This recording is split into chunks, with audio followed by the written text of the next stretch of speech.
धन्यवाद सभापती महोदया।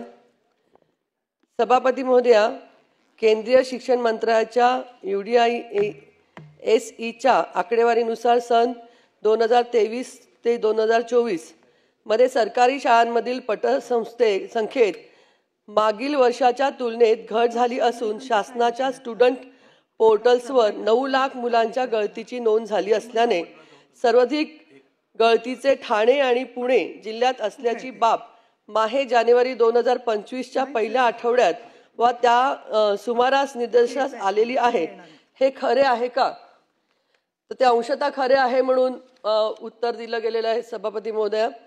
असल्यास त्यात मागासवर्गीय गटाच्या विद्यार्थ्यांची गळतीचे प्रमाण किती आहे, तसेच निरंतर शिक्षण पद्धतीने एका वर्गातील विद्यार्थी हे दुसऱ्या वर्गात जाताना पटसंख्या वाढायला हवी किंवा तशीच राहायला हवी, परंतु ती कमी असल्याने बाहेर पडलेले विद्यार्थी नेमके कुठे गेले हे शोधण्याची शिक्षण विभागाकडून मिशन ड्रॉप बॉक्स ही पद्धत राबवली जाते आहे। हे खरे आहे का? तर हेही खरे हे मान्य केलेलं आहे सभापती महोदया। दरवर्षी शिक्षण विभागाकडून शाळांमध्ये शाळाबाह्य मुलांचा शोध घेण्यासाठी मोहीम राबवली जाते। तसेच शिक्षण विभागाच्या स्टुडंट पोर्टलवर नोंद असणारी शाळाबाह्य मुलांच्या आकडेवारीत लाखात, तर ड्रॉप्स बॉक्समध्ये तब्बल 9,75,000 मुले असून त्यात सर्वाधिक मुले ठाणे व पुणे जिल्ह्यातील आढळली आहे। त्यामुळे शिक्षण विभागाकडून शाळा आणि मुख्याध्यापकांना ड्रॉप बॉक्स शून्यावर आणण्याच्या सूचना देण्यात आल्या आहेत। ड्रॉप बॉक्स शून्यावर आणण्यात बऱ्याच अडचणी असून ते प्रत्यक्ष शक्य नसल्याचे शिक्षण विभागाकडून नोंदीसाठी पर्याय सुचवणे आवश्यक असल्याचे मत तज्ज्ञ व्यक्त करत आहेत। तसंच या संदर्भात शासनाची माहिती घेऊन विद्यार्थ्यांच्या गळतीचे प्रमाण रोखण्यासाठी कोणती कारवाई व उपाययोजना केली आहे, ह्या संदर्भातला हा विषय सभापती महोदय आहे। याच्यावर प्रश्न काय तुमचे असतील ते विचारा, काय मुद्दे? याच्यावरती प्रश्न आहे की शिक्षण मंडळांनी त्यांनी सांगितलेलं आहे की बाबा हे खरं आहे की कमी संख्या होते आहे आणि ह्याची गळती सुरू आहे। तर माझा प्रश्न आहे की ह्यासाठी शासन कोणत्या उपाययोजना करत आहे? सभापती महोदया, या अर्धा तास चर्चेच्या निमित्ताने जे काही मुद्दे समोर आलेले त्याच्यातला पहिला विषय आहे की बाबा विद्यार्थ्यांची पटसंख्या कमी होते आहे का? तर UDIS सिस्टमच्या माध्यमातून साधारणपणे 2020-21 मध्ये 2,19,00,000 पुढे विद्यार्थी आहेत। 21-22 मध्ये 2,20,00,000 विद्यार्थी आहेत। 22-23 मध्ये 2,08,00,000 विद्यार्थी आहेत। ही आकडेवारी 1ली ते 12वीच्या विद्यार्थ्यांच्या संदर्भातली आहे।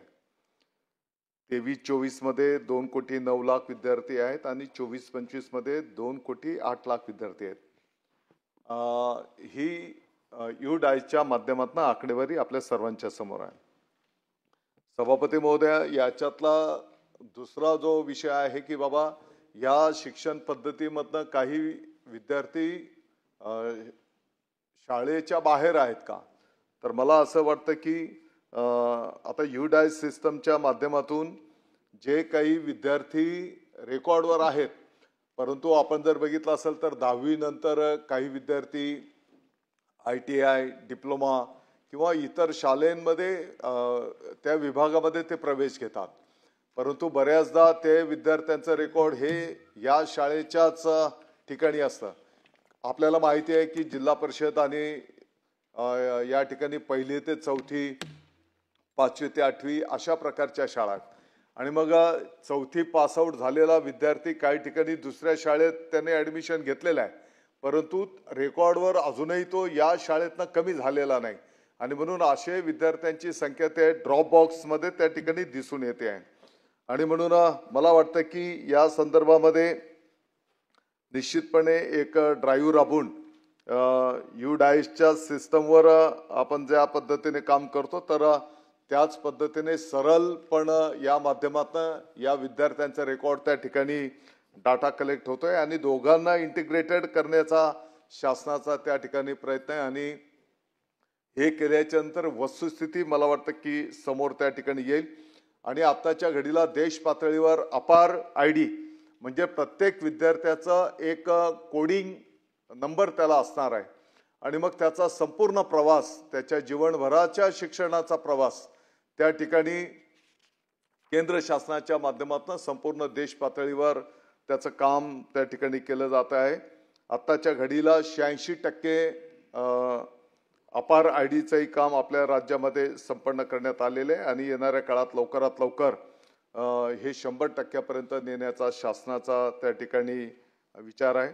आधारशी लिंकिंग 95% काम आपल्या राज्यामध्ये संपन्न झालेलं आहे आणि मला वाटतं की जे शाळाबाह्य विद्यार्थी आहेत तर या शाळाबाह्य विद्यार्थ्यांना मुख्य प्रवाहामध्ये आणण्याच्या दृष्टिकोनातून 1 जुलै ते 15 जुलै असं एक विशेष ड्राईव्ह त्या ठिकाणी राबवला जातो. त्यांना शिक्षणाचं महत्त्व सांगितलं जातं आणि शाळेच्या मुख्य प्रवाहामध्ये आणण्याचं काम त्यांना त्या ठिकाणी केलं जात आहे.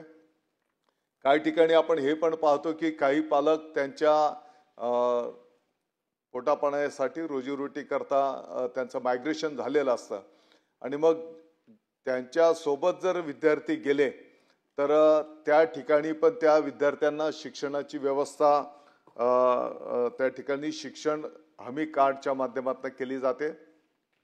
त्यांच्या निवासाची व्यवस्था पण केली जाते आणि काही विद्यार्थी जर आई वडील जरी बाबा काही त्यांच्या कामाच्या निमित्ताने बाहेरगावी गेले आणि विद्यार्थी जर त्यांच्या आजी आजोबांकडे जर राहणार असतील तर त्यांच्यासाठी पण सुविधा त्या ठिकाणी केल्या जात आहेत.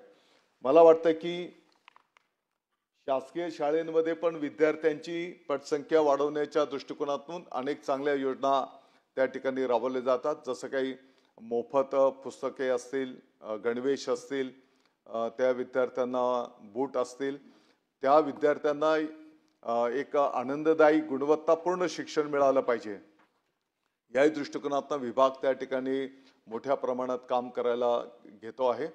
पोषण आहार हा क्वालिटीमध्ये मिळाला पाहिजे त्याही दृष्टिकोनातून विभाग त्या ठिकाणी काम करतो आहे आणि येणाऱ्या काळामध्ये आणखी जास्तीत जास्त सुविधा, भौतिक सुविधा पण आपल्याला कशा देता येतील. शुद्ध पिण्याचं पाणी असेल, स्वच्छतागृह असतील, शाळेच्या चांगल्या इमारती असतील. आमचा शिक्षक बंधू भगिनी सुद्धा अतिशय प्रशिक्षण घेऊन त्या ठिकाणी विद्यार्थ्यांना पवित्र ज्ञानदानाचं कार्य करण्याच्यासाठी सिद्ध होतोय आणि मला वाटतं की विभागाच्या ज्या वेळेस बैठका संपन्न होतात, आत्ताच मागच्या 4 दिवसापूर्वी छत्रपती संभाजीनगरला संपूर्ण राज्याच्या वरिष्ठ अधिकाऱ्यांची बैठक संपन्न झाली. त्यामध्ये सुद्धा या संदर्भातला UDISचा डाटा सुद्धा अपडेट झाला पाहिजे आणि शाळाबाह्य जे विद्यार्थी असतील त्यांनाही मुख्य प्रवाहामध्ये आणलं गेलं पाहिजे.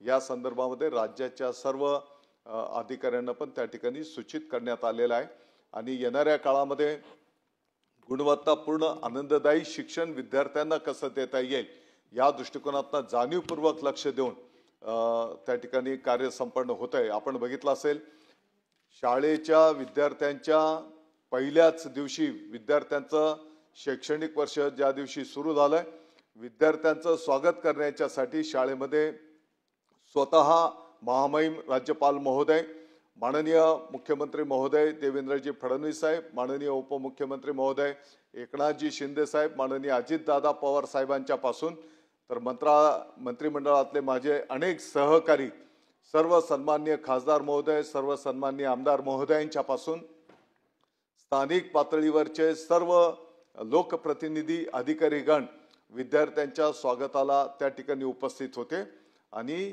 येणाऱ्या काळामध्ये 365 दिवसांचा कार्यक्रम आखून त्या ठिकाणी विद्यार्थ्यांना क्वालिटी एज्युकेशन कसं मिळेल त्या दृष्टिकोनातून नियोजन त्या ठिकाणी केलेले.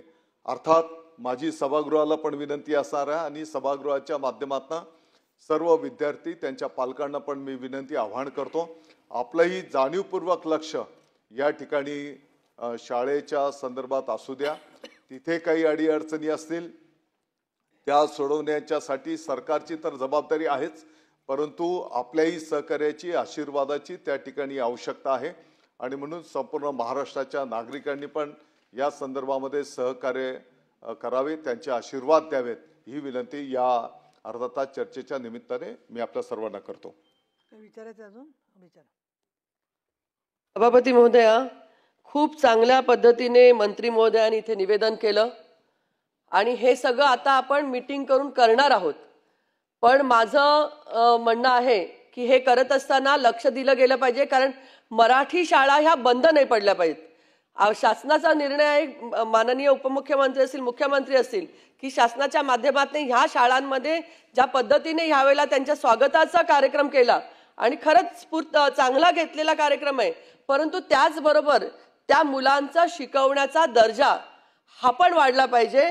ह्या माध्यमातून ज्या आपण बैठका केल्यात, आपण त्या माध्यमातून करणार म्हणाला आहात की त्या माध्यमातून होईल, तर त्याचं इन्स्पेक्शन सुद्धा आपल्या माध्यमातून आपली एखादी टीम हे करून त्या माध्यमातून झालं पाहिजे, की जेणेकरून जो गरीब विद्यार्थी आहे, जो स्लम मध्ये राहतो, झोपडपट्टीमध्ये राहतो, असा विद्यार्थी जेव्हा येतो तर त्यावेळेला त्याच्या गुणवत्तेमध्ये वाढ झाली पाहिजे, तो विद्यार्थी पुढे आला पाहिजे.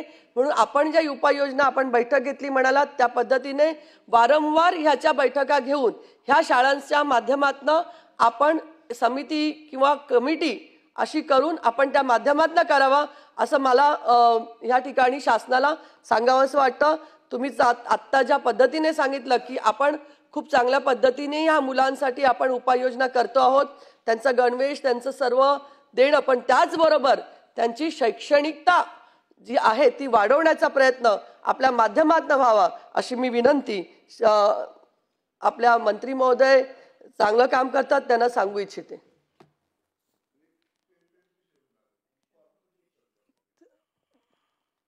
सभापती महोदया, आपल्याला माहिती आहे की जिल्हा परिषद असेल, नगरपालिका, महानगरपालिका असतील, या सर्व माध्यमांच्या शाळेमध्ये गोरगरिबांची मुलं त्या ठिकाणी शिक्षणासाठी येतात आणि म्हणून या विद्यार्थ्यांना सुद्धा एक गुणवत्तापूर्ण आनंददायी शिक्षण मिळालं पाहिजे, एक क्वालिटी एज्युकेशन मिळालं पाहिजे. या दृष्टिकोनातून विभाग त्या ठिकाणी गेल्या काही अनेक वर्षांच्या पासून काम करतो आहे. अर्थात याच्यामध्ये आणखी मोठ्या प्रमाणात सुधारणा झाली पाहिजे, ही वस्तुस्थिती आहे. म्हटलं तर हे एक मोठं आपल्या सर्वांच्या समोर चांगलं काम पण आहे आणि म्हणून ताई, आपण जी काही सूचना केलेली आहे, या विभागाने शालेय शिक्षण मंत्र्याने महिन्याला किमान 25-50 शाळांना भेट दिली पाहिजे इथपासून.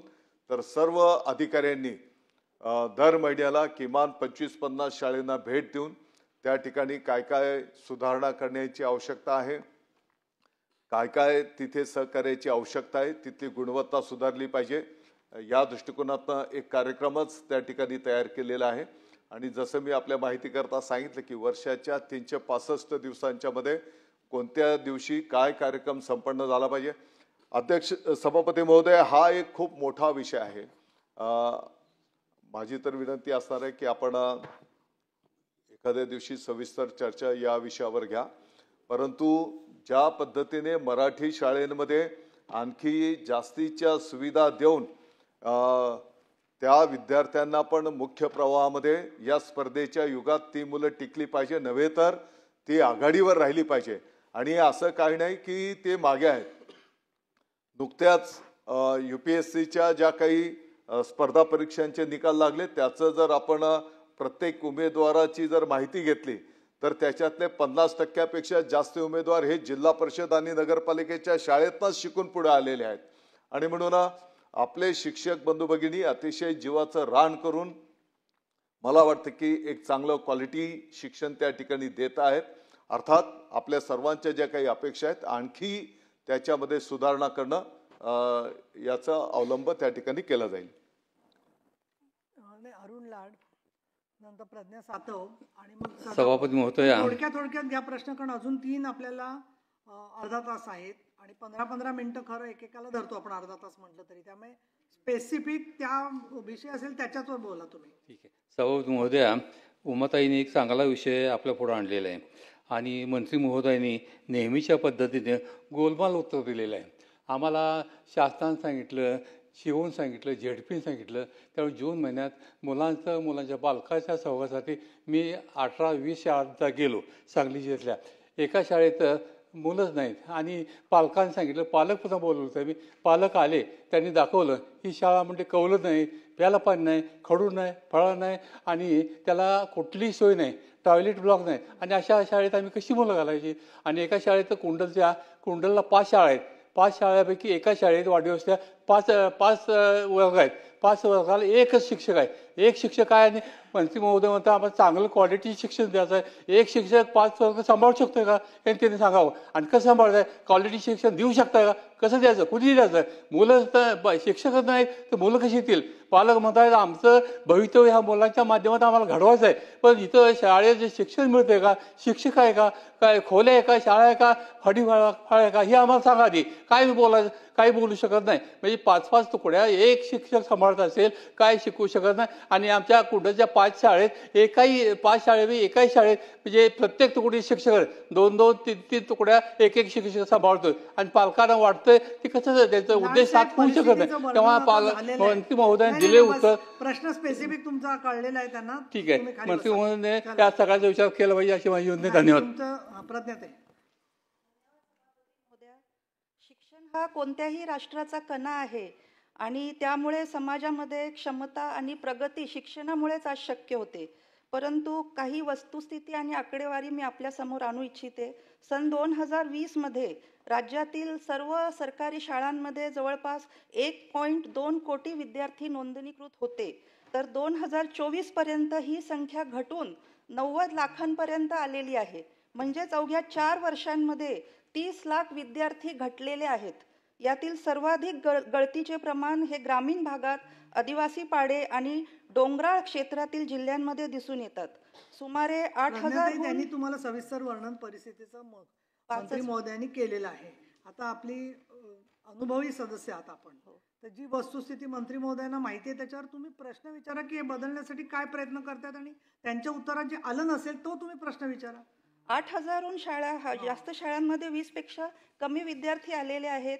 तर माझ्या सरकारकडे एवढ्याच मागण्या आहेत की पटसंख्येमध्ये जी झालेली घट आहे ती शाळांची तपशीलवार अहवाल आपण सभागृहामध्ये मांडणार आहात का, आणि ज्या शाळा बंद करण्याऐवजी त्या शाळा जर एकत्र करून संसाधन संपन्न क्लस्टर शाळा जर तयार करण्यात आल्या तर त्याचा आपल्याला उपयोग होईल.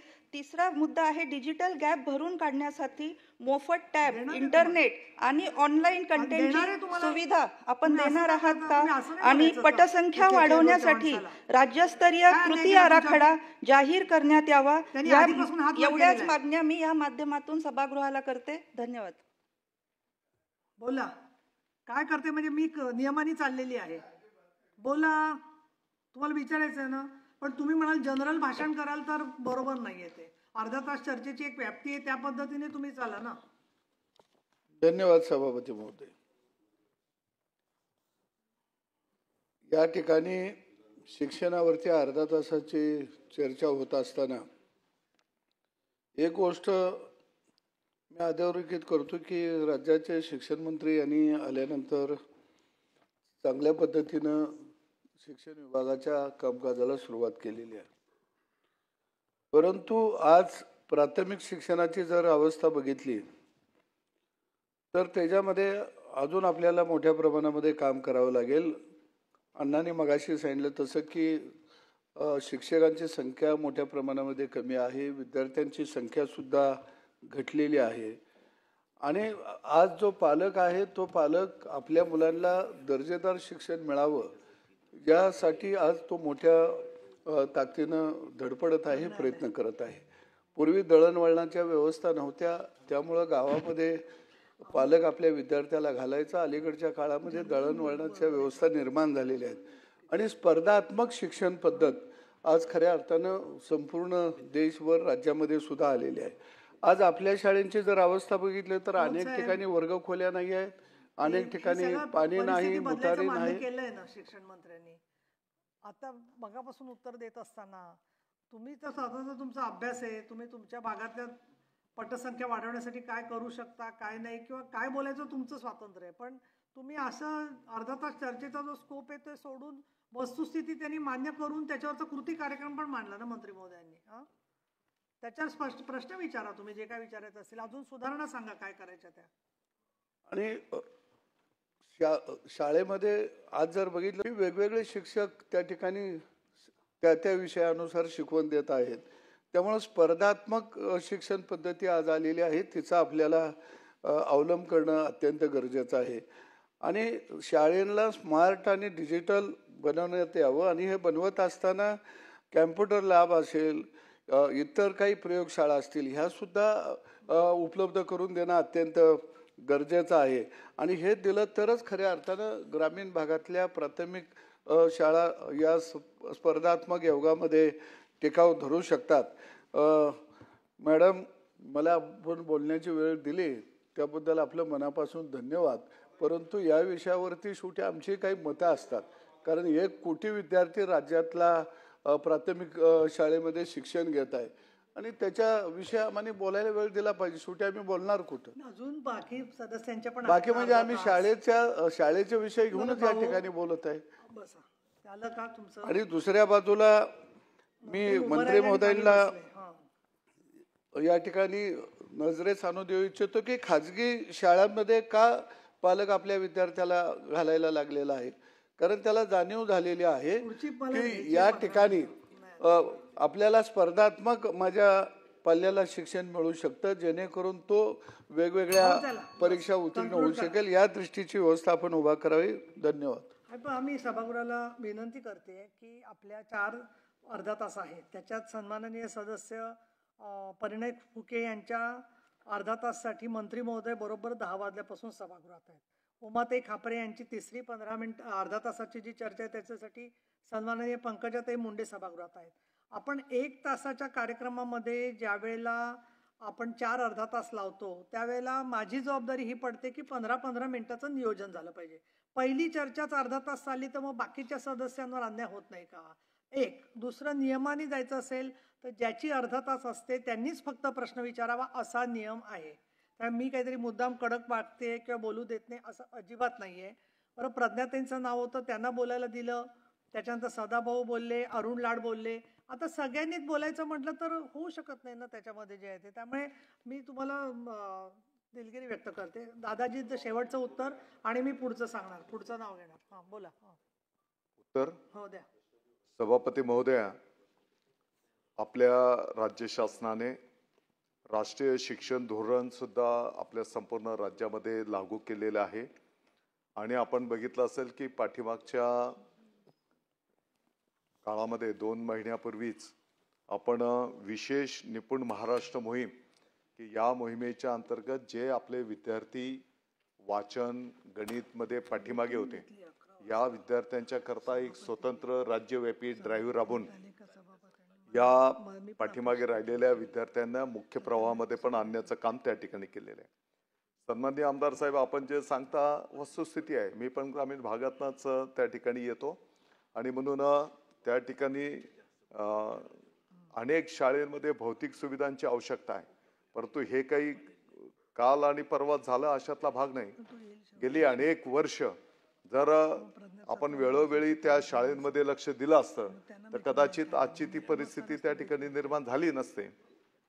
परंतु मला हे पण नम्रतेने सांगायचं आहे, माननीय मुख्यमंत्री महोदय, माननीय उपमुख्यमंत्री महोदयांचं जाणीवपूर्वक लक्ष आता या विभागाकडे त्या ठिकाणी आहे आणि म्हणून चांगल्या गोष्टींच्यासाठी पूर्ण समर्थन त्या ठिकाणी असणार आहे.